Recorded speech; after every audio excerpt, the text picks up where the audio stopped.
The major problem in marriage is self-centeredness and pride. Yeah. Why did she talk to me that way? In the village I come from, women don't talk to us like that. Then you exaggerate the matter in your head. When you should move on from it, you tabernacle and make it a major issue. The book of Peter says, he says, we should live with, this for men. He said, live with your woman according to knowledge. What knowledge? You need to understand your own woman. Yeah. What works for my wife may not work for you. Yeah. You know, like my wife was saying, when we got married, we had some shockers. Yeah. Because we didn't cohabit. You know, some people before they got married, they stayed together first. We did not, we are believers. We didn't stay together, right?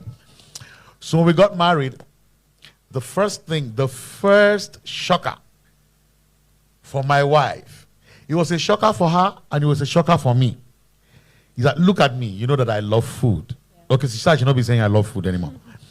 I don't eat as much as I used to eat anymore, but I like food. So we woke up in the morning, one of those early days that we got married, we woke up in the morning and then there was breakfast and we were having breakfast. Breakfast was not until I asked her, I said, what is for lunch? What are we planning? And that is after spending more than 2 hours making the breakfast. So while still on the table having the breakfast, the next question is, what are you making for me for lunch? So already, that was a turn off because I have not even rested my feet from this breakfast. You're asking me.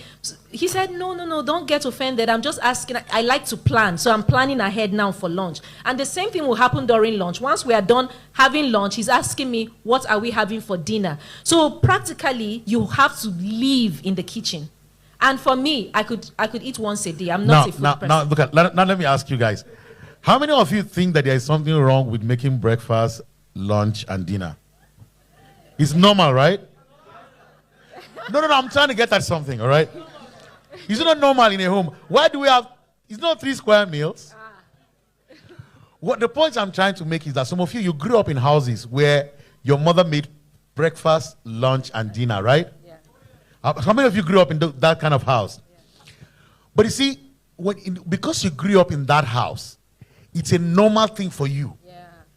That your wife should make, my mother used to make breakfast, lunch, and dinner for my... But the lady you are marrying may not have grown up in that kind of home. Yeah. That's the point I'm trying to make. That you live with your woman according to knowledge. Knowledge in what? And this is supposed to be like a whole teaching. Number 1, knowledge of how women are. Yeah. Guys, women are different from us. I'm sure by now you know.